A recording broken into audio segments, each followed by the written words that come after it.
supercomputer at NASA. Evelyn Granville, who wrote programs at IBM that helped analyze satellite orbits. Jerry Lawson, who led the team that built the video game cartridge. If any of those out there old enough to remember this? I certainly am. Yes.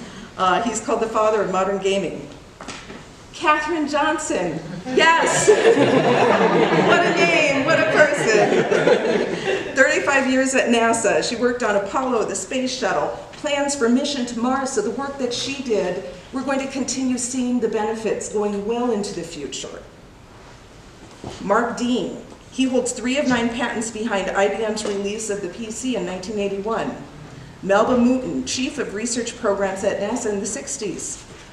Roy Clay Sr., founding member of the computing division at Hewlett-Packard, and many, many, many, many more contributions that we've never heard of, okay, but that happened and are going to have long-lasting, profound effect. So that's our past.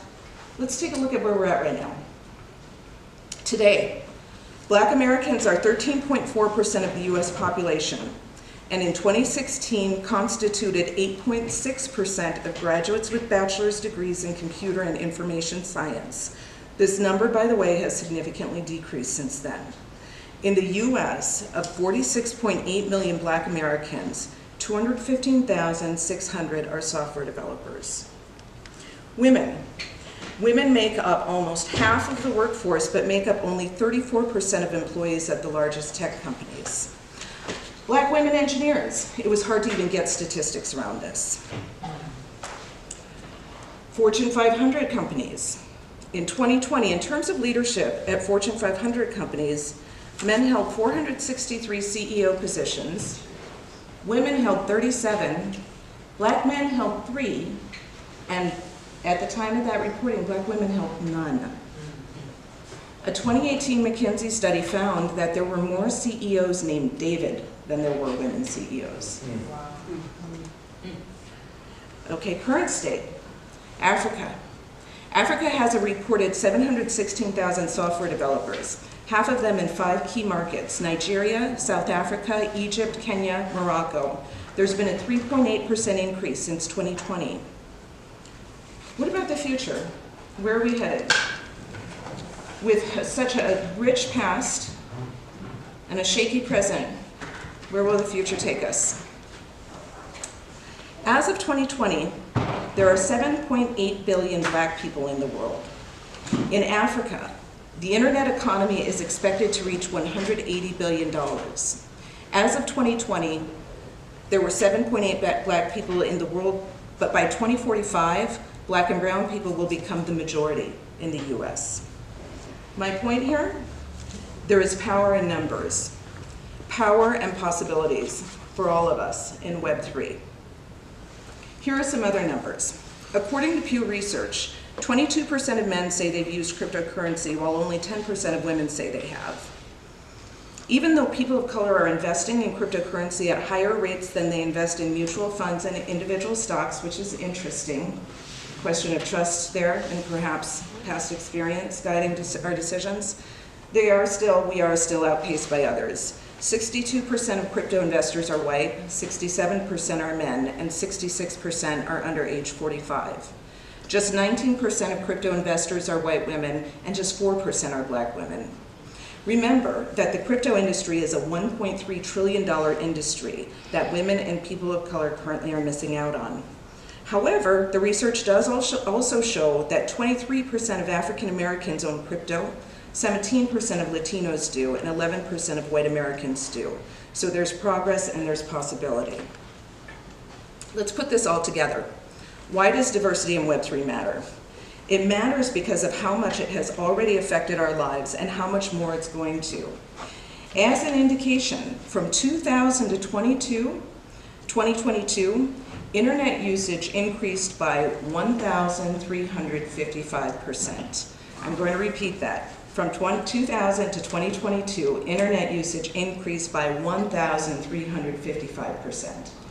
As we move into Web3 with more and more technologies and opportunities, we are going to be spending much more time in our digital worlds. So this is just going up. Let's take a look at what this means.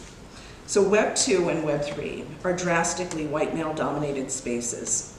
Recently, a study into online participation, particularly in emerging technologies, was done and found that a barrier to participation by others was due to jargon and the terminology that's used, making it inaccessible, the language being exclusionary, either by design or just due to it being specialized and cliquey. DAOs, hodling, moon. Some of this language makes noobs feel like they don't belong, and others often don't do a lot to welcome them. In fact, the internet can be a very unwelcome place for women, people of color, and in particular, women of color. Experienced participants can be merciless behind computer screens, where research shows it's much more tempting and easier to criticize and ridicule another person. This is known as the online inhibition effect. Being online lowers your inhibitions and often results in people behaving meaner or opening up about their personal lives more than they otherwise would. And while both men and women experience online harassment, the nature of it is different and more insidious against women. Multiple studies of online content find that there is more hate directed toward women than men online, with one finding that on average, women receive 100 sexually explicit or threatening messages a day, while men just get 3.5 of those daily, with a disproportionate effect on women of color. A study of Twitter found that over 25% of cyber aggression was toward women of color, compared to 3% towards white women. This can have a disproportionate chilling effect on our participation in discussions around Web 3 and our desire to operate in it. Literature on hate speech shows that it hurts more than other forms of harassment because it attacks a person's core identity or differences.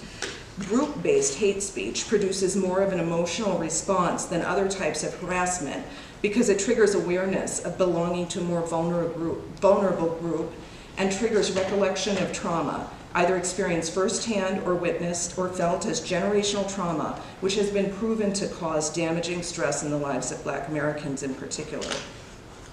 The harassment and hate speech that is so rampant online conveys the message that some people do not belong. Already, that has been witnessed in painful and traumatic ways. Earlier this year, a researcher who was looking to study Meta's social networking platform, Horizon World, which had around 300,000 users at the time, put on her avatar, and within 60 seconds of showing up, she was gang raped in the digital world, resulting in real-life distress and distrust. When it happened, at the time that it happened, there were at least 4 other users who had reported similar sexual harassment or assault there as well. There is an alarming number of examples of AI gone wrong when it comes to race and gender. There are countless examples where the outcome might have been different if there were more diverse teams at work. A paper published last year by the AI Now Institute of NYU notes that only 18% of authors at leading AI conferences are women, and more than 80% of AI professors are men, with similar disparities in AI researchers at leading tech companies. The authors call for urgent reevaluation of AI, pointing to tools that claim to detect sexuality from headshots, predict criminality based on facial features, or assess worker competence via micro-expressions. As they observe, issues of discrimination in the workforce and system building are deeply intertwined.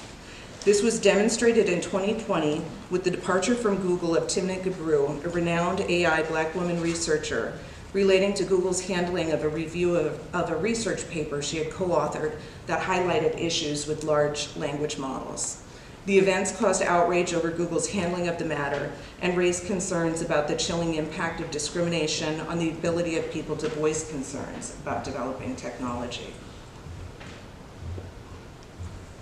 The proliferation of webcams and AI errors in race-based facial recognition pose significant risks of darker-skinned individuals facing false accusations or worse. In 2020, a Black man in Michigan experienced this firsthand when a faulty facial recognition match led to an arrest for a crime he did not commit. This resulted in Amazon, Microsoft, and IBM pausing their facial recognition offerings for law enforcement, although the gestures were largely symbolic since they aren't major players in the industry. The software in question had previously been part of a federal study which showed that the software they used were imbued with bias, falsely identifying Black American and Asian faces 10 to 100 times more than Caucasian faces. The erroneous matching is in part due to a lack of diversity in the images used to develop the underlying databases. We've seen these impacts in other areas of law enforcement as well in tools used to aid judges in setting bail and making sentencing decisions. One study showed that using risk assessment tools which were intended to make bail setting more fair resulted in an increase in racial disparities in different jurisdictions using it, and more white defendants receiving no bail release much more often than Black defendants. What might be really scary here is that we can't be confident that we're even aware of the scope of the harm caused by this technology. There is no standard auditing or compliance procedure to test them before they go out. Since there is such a lack of diversity in tech right now, there is no way to know who will think to question them. When production deadlines loom and businesses are racing to be first to the market, there may be no incentive to ask the hard questions, and no one in the room to do it.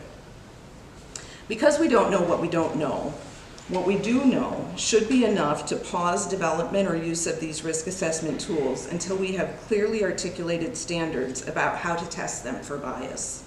With our history of racial disparity, the stakes are simply too high. So how can we get it right? What do you do when you bring diversity into the mix? To start a better business, an abundance of benefits. There's a clear and established connection between diversity and profits. Reports by McKinsey, Harvard Business Review, Boston Consulting Group, and others show positive